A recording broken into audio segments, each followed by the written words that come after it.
Louis from Solid Sheds, and we're up in Katherine in the Northern Territory at the moment. Originally from Bendigo, just travelled up here for work, just getting it done. Today we are doing the second stage lift, lifting the Skillions into place onto the main shed. We split the Skillions into 2 parts per Skillion and slewed the first section, then the second section, then went over to the 13 metre side and did that side last.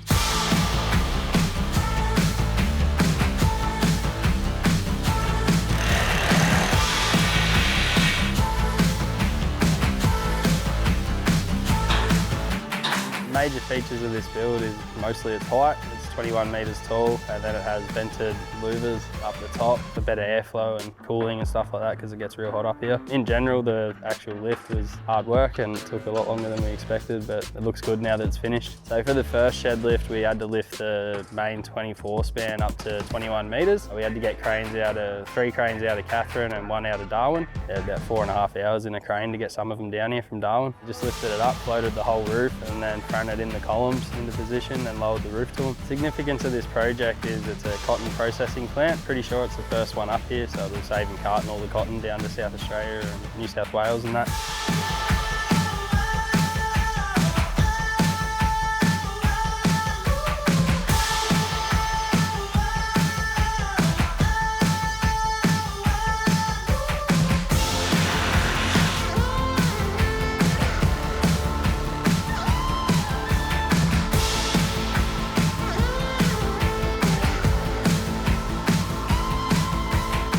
It's been good working with the Entegra team. We've been working with them for 5 years now and have a pretty good work relationship. It's been good. Get along with the boys and happy days.